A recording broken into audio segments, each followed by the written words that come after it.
makes your spirit soar. That's how I felt when I first met Nick Vujicic.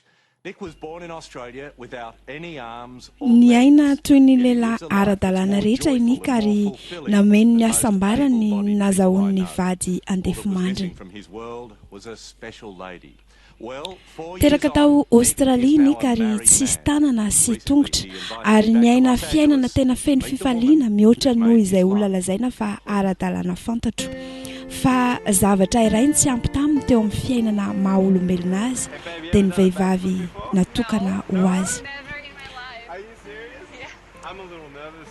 Fa ankehitriny efa ho herintaona izao dia lehilahy manambady i Unique is Nick. the only word to describe Nick Vujicic and his head over heels approach to life.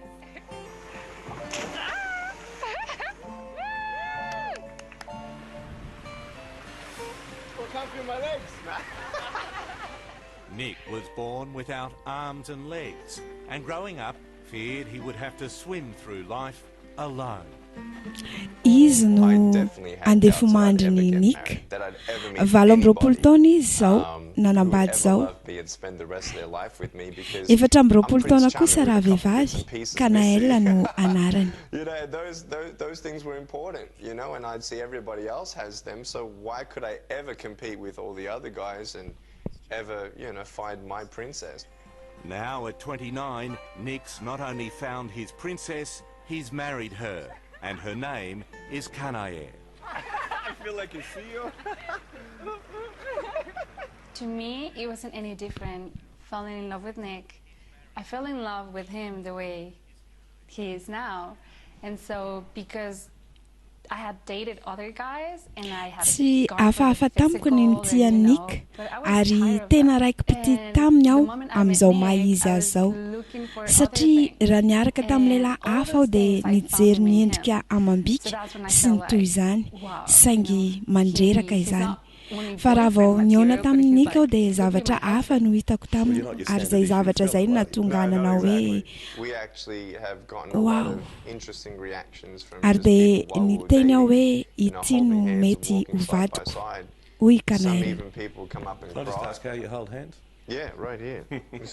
We're holding hands right here, and she'd have a hand around me or jump on the back of my wheelchair. But what sort of reactions would you get? Well, people would come up and cry and say, "Now I believe." Rehefa eny an-dalana eny dia toy ny mpifankatia rehetra izahay roa mifamihana mifampitantana ary ny mpitazana dia miteny hoe tena misy tokoa ny atao hoe fitiavana marina. I Nick dia lehilahy feno zotom-po, finiavana, fifaliana ary tia mizara. Tsy misy tanana, tsy misy tongotra, tsisy ahiahy. Tao anatin'ny fotoana maromaro izao no niara-dalana i Nick sy Kanael ary raha vao mijery azy ireo dia fitiavana no tonga ao an-tsaina. To me, he's definitely Prince Charming, you know, he might not be perfect. Raha vao nahita ny masony sy ny tsikitsikiny ao dia babo avy hatrany ka niteny hoe izy no anjara voatendry ho ahy, ilay lehilahy natokana ho ahy. Is it fair to say that it is the world's most unlikely love story? You can say that. What do you think, Nick?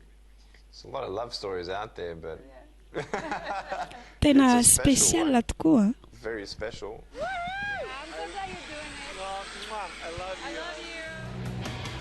The fact is, just about everything Nick does is special.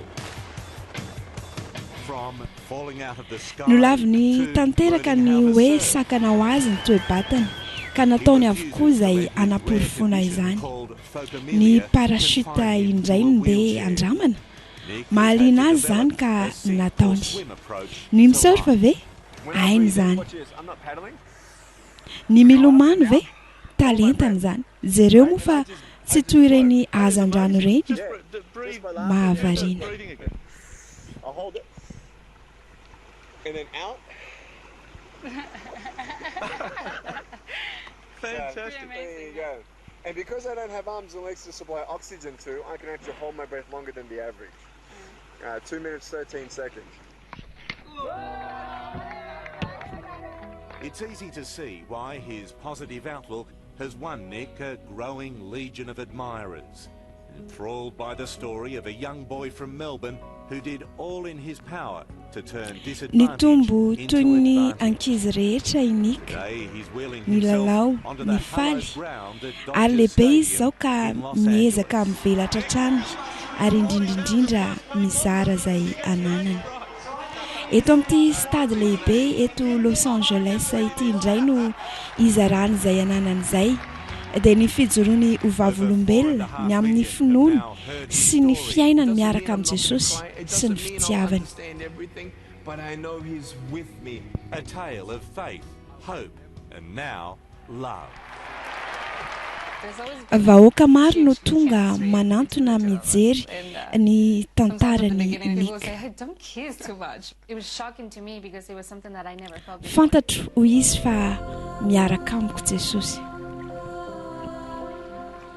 Ever the romantic, Nick proposed on a yacht in Santa Barbara last year. One potential problem, how to put the ring on her finger. It was solved by Nick's ingenuity. He used his mouth. Tamin'ny fitsofan-dranony fanambadiany dia nasehony ny fahaleovan-tenany teo amin'ny fametrahana ny peratra ary tsy nataony olana izany. Ny vavany no nampiasainy ho fanenany amin'ny fifamatorana izy You roa. know, why is he biting my finger? So I put it all the way down, and I pull back, and she sees there's a ring on it, and she just, Oh, her face, her big eyes, tears immediately, and I said, baby, I love you. Would you marry me and spend the rest of your life with me? And she just cried. What about a physical relationship? Was that difficult for you? Is it difficult for you? You mean intimacy? Yeah. No, we're very affectionate people. Like, you know, sometimes I can't hold his hand all the time, so then I hug him or, you know. Tsy nanelingelina ny fifandraisan-tanana sy ny fifampikasoana izy mivadiny tsy fananany Nick ratsambatana araka ny fitantaran-draha vehivavy.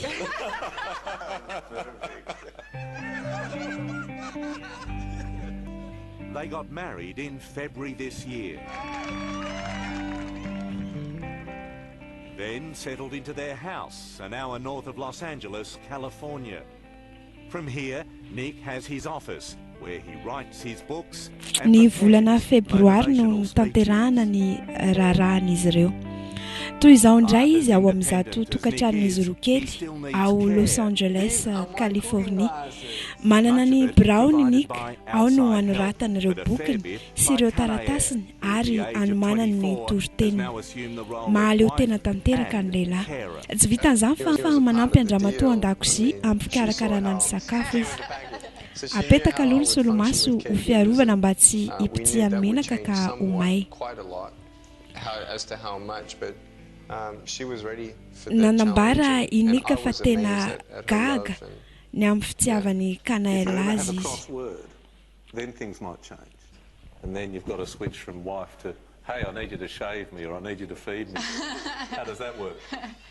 Well, you know what? I don't know because we've only been married for maybe 7 months.